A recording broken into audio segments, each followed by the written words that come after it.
নমস্কাৰ বন্ধু বান্ধৱীসকল আপোনালোকক মই পুনৰবাৰ স্বাগতম জনাইছো মোৰ কম্পিটিটিভ ষ্টাডিজ ইউটিউব চেনেলটোলৈ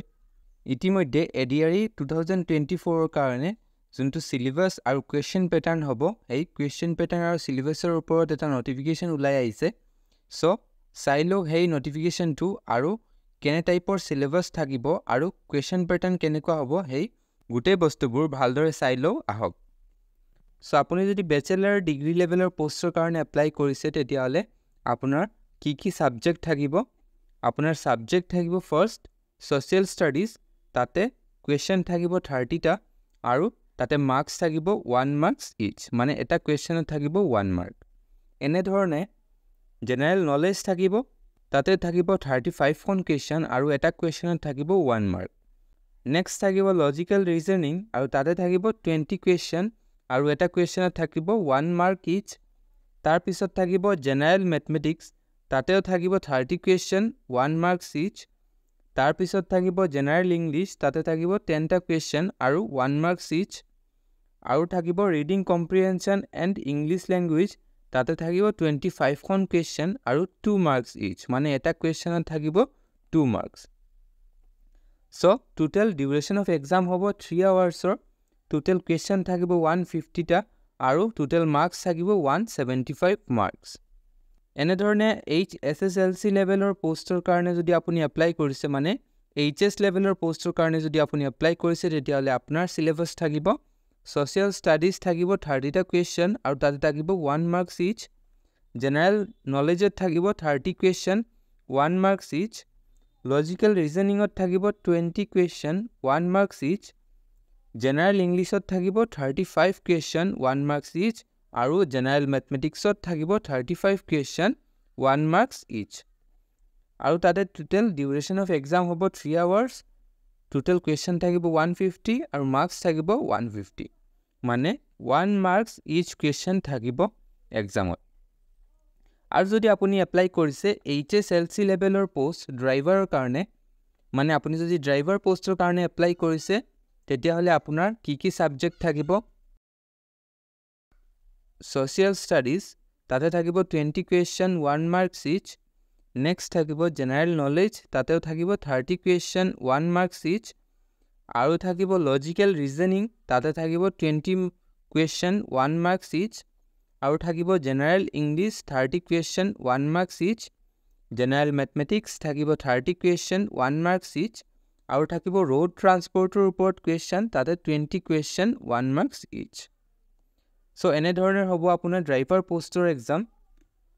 তাতে থাকিব 3 আৱাৰ্ছৰ এক্সাম আৰু টোটাল কোৱেশ্চন থাকিব 150 আৰু মাৰ্কসও থাকিব 150 তাৰ পিছত কি লিখিছে চাই ল তাতে মাল্টিপল চয়েস টাইপৰ কোৱেশ্চন থাকিব এক্সামত আৰু কি থাকিব টোটাল 150 কোৱেশ্চন থাকিব তাতে নেগেটিভ মাৰ্কিংও থাকিব 0.25 ৰ মান যদি এটা কোৱেশ্চন 1 মাৰ্কৰ হয় তেতিয়াহলে 0.25 ৰ নেগেটিভ মাৰ্কিং থাকিব আৰু যদি কোৱেশ্চন 2 মাৰ্কছৰ হয় তেতিয়াহলে 0.5 মাৰ্কছৰ নেগেটিভ মাৰ্কিং থাকিব মানে আপুনি যদি এটা ৰং আনসাৰ কৰে তেতিয়াহলে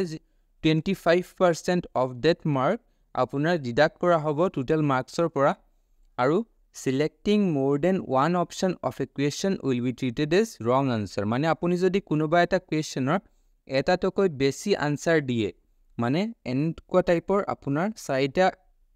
আপোনাৰ ফিল কৰিব কাৰণে এনেকুৱা বল থাকিব তাতে যদি আপুনি এটাৰ পৰা বেছি এটাতকৈ বেছি আপুনি যদি এনেকুৱা মাৰ্ক কৰি দিয়ে তেতিয়াহলে আপোনাৰ ইটো wrong answer বুলি ধৰা হ'ব আৰু তাতে আপোনাৰ নেগেটিভ মাৰ্কিং কৰা হ'ব টোটাল যোনটো কোৱেশ্চন পেপাৰ আছে ইটো 5টা ল্যাঙ্গুৱেজত হ'ব আসামিজ বেঙ্গলী ইংলিশ বড়ো আৰু হিন্দী এই 5টা ল্যাঙ্গুৱেজত থাকিব আপোনাৰ কোৱেশ্চন পেপাৰটো আৰু ডেট আৰু টাইম এক্সামৰ পিছত দিয়া হ'ব এতিয়া চাই ল আৰু এটা নোটিস আহিছে কেনেকি আপোনাৰ ক্লাস 8 আৰু ক্লাস 10 লেভেলৰ যুবিলাক ষ্টুডেন্ট আছিলে বা যোনে এপ্লাই কৰিছে তেওঁৰ ইয়াতে দিয়া নাছিলে সিলেবাস আৰু এক্সাম প্যাটাৰ্ন সো হেই কাৰণে আকৌ এটা নোটিস আহিলে যাতে class read up to class 8 আৰু কি হয় categories of post for HSLC মানে ক্লাস 10 আৰু ক্লাস 10 with ITI এইবিলাকৰ কাৰণে সিলেবাসটো কি হ'ব এটো চাইলো আহক এই সিলেবাসটো হ'ব ইংলিশ থাকিব সোশ্যাল ষ্টাডিজ থাকিব মেথমেটিক্স থাকিব, জেনাৰেল নলেজ থাকিব আৰু মেণ্টেল এবিলিটি আৰু ৰিজনিং থাকিব। তাতে থাকিব টোটেল 135টা কুৱেশ্যন আৰু 1 মাৰ্কছ ইচ থাকিব, মানে এটা কুৱেশ্যনত 1 মাৰ্ক কৰি থাকিব আৰু টোটেল টাইম আপুনি পাই যাব 2 hours 30 minutes, মানে 150 minutes টোটেল টাইম থাকিব। আৰু এই এক্সামটোও আপোনাৰ আছামিজ, বেংগলী, ইংলিছ, বড়ো আৰু হিন্দী এই 5টা লেংগুৱেজত কুৱেশ্যনবিলাক আহিব। আৰু তাতেও নিগেটিভ মাৰ্কিং থাকিব 0.25ৰ, মানে আপুনি যদি এটা ৰং আনচাৰ দিয়ে তেতিয়াহ'লে আপোনাৰ 0.25 মাৰ্ক ডিডাক্ট কৰা হ'ব। আৰু এক্সামৰ ডেট আৰু টাইমটো পিছত নটিফাই কৰা হ'ব। চ' আপুনি যদি এতিয়াও প্ৰিপাৰেশ্যন ষ্টাৰ্ট কৰা নাই তেতিয়াহ'লে সোনকালে চিলেবাছবোৰ চাই কিনে প্ৰিপাৰেশ্যন ষ্টাৰ্ট কৰক, কেনেকৈ এক্সামটো অতি সোনকালে হ'ব। চ' প্ৰিপাৰেশ্যনটো আপুনি ভালদৰে চলাওক। আৰু আপুনি যদি এতিয়াও মোৰ চেনেল ছাবস্ক্ৰাইব কৰা নাই তেতিয়াহ'লে মোৰ চেনেলটো ছাবস্ক্ৰাইব কৰক, লগতে বেল আইকনটো ক্লিক কৰি দিয়ক।